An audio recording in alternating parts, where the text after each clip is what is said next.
You for the headlines and some bad news in Canada. Yeah, first one is BBC News, Quebec City mosque shooting. 6 people have been killed and another 8 wounded in a shooting at a mosque in Canada. The police are treating it as a terrorist attack, and 2 people are in custody and they don't believe that anybody else is involved. The same mosque had a pig's head left on its doorstep this time last year, so one might conclude that this could be sort of anti-Muslim terror that we're looking at.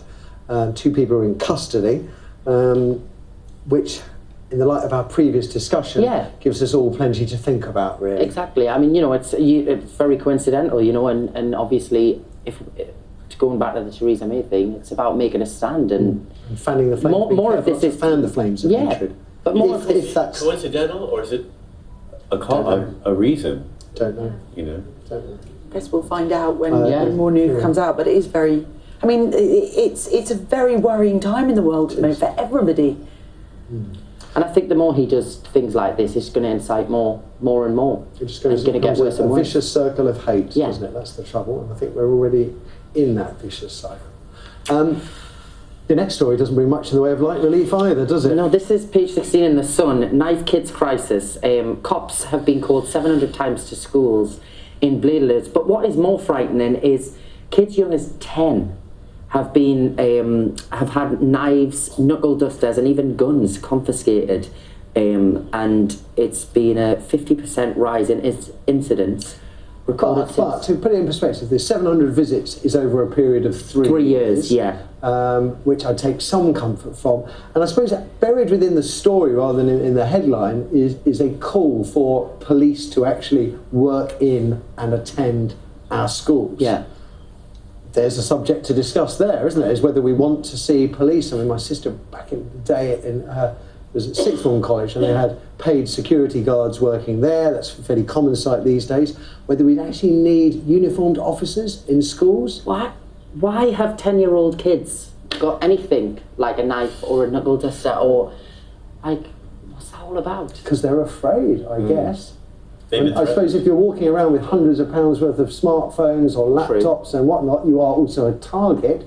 So you're afraid and you are quite possibly a target. You put the two together and think, well, who's going to be there for you? I'm not suggesting this is a good thing, but if you are thinking who's going to be there for me if the big boys start picking on me and try and take my phone, and the answer may be no one, I can see how young people in the folly of youth think, oh, I'll protect myself, even though they're not really protecting themselves.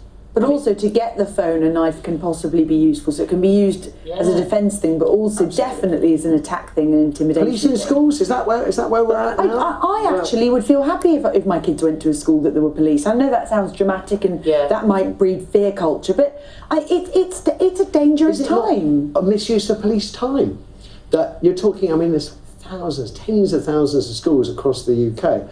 I mean, you'd be talking about taking up a police force almost the size of the Met in London to actually be at our schools at any one time. But maybe if there are a certain amount of incidents, maybe if a school gets reported a certain amount of times for something very serious, then for a while the police should monitor knife scanners and privatised security. Can teachers have more authority? Can't they give them a bit more? I don't think students are afraid of their teachers anymore. No. I was terrified of mine. But I think if you're if police officers are going in at that age, like as 10, and educating people at so young, surely that's going to have a benefit as they get older. Good point. Leaving school. Good point. Yeah. Okay.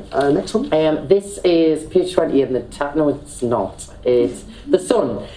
Mixed wards triple. So 7,000 people had to share NHS wards with the opposite sex, and this is after ministers vowed to end the practice in 2010 following a widespread public outcry, and officials originally introduced hospital fines of £250 a day for each patient put in an area reserved for the opposite sex. But the top and bottom of it is that there's no beds. So they're having to, figures revealed that more than 7,000 had to share rooms with the opposite sex last year. But what can you do if there's no beds? Well, we can find money to replace Trident, even though Trident seems to be pretty wonky at the best of times. I mean, we find billions of pounds to pay for missiles that don't even go straight, but we can't look after our sick. I mean, they've been banging, to be fair, they've been banging on about mixed wards a lot longer than 2010. I mean, the last Labour administration said that, they were wrong. And I think in the 21st century. I wouldn't be shocked if I ended up in hospital and was in a mix. I would be grateful to get a bed, wouldn't you? Absolutely. Yeah. When I saw that how could I say you have got the curtain if you need some privacy, or everybody? Usually, I think. Well, I have to say, whenever I go on a yoga retreat in Maui, which I do every February, as you know, I'm oftentimes coupled with a woman because I'm a gay, and they think nothing's going to happen, so they stick me in a room with a girl, and I have to say, women do blah blah blah, and if you're not feeling well, it makes it worse. And the last time this girl was on her iPhone breaking up with her boyfriend back home the whole time we were there, and I'm like, can you shut it?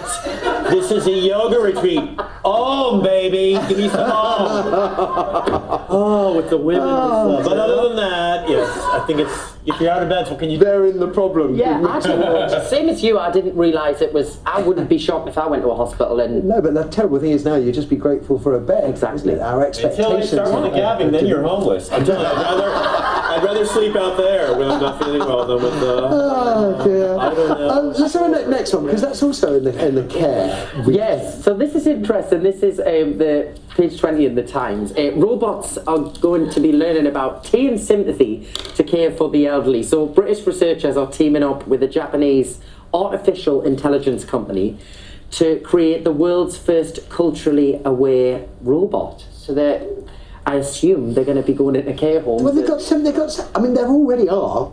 They're putting things like robotic creatures into old folks' homes that act like real pets but don't make a mess, don't require food, don't cause a problem. We also know that, according to the BBC at least, that 80% of jobs are going to disappear by 2050 to artificial intelligence. Yeah. So we know artificial intelligence is coming, but at the moment, robotic helpers or carers wouldn't differentiate between, say, a Greek woman who is in mourning, and it could come in and say, cheer up everybody, and actually the Greek woman in mourning has to be in mourning for a year. That is the custom. And so it's to teach the robots the customs of different people so it can address and deal with people on their level, which I think is kind of wonderful and kind of chilling at the same time. I'm not sure I would want a robot looking after me in a care home. Can I get a Greek robot that comes by my house every so often? I guess you can. I went to an airport not so long ago. I can't remember where it was, and they had like one of those hologram things of that it could actually talk and detect like the questions that you wanted to ask, and it wasn't automated. It was actually and I was like, what is going on here? You know, like normally you would have somebody there. I think it was something to do with like baggage or something. Yeah.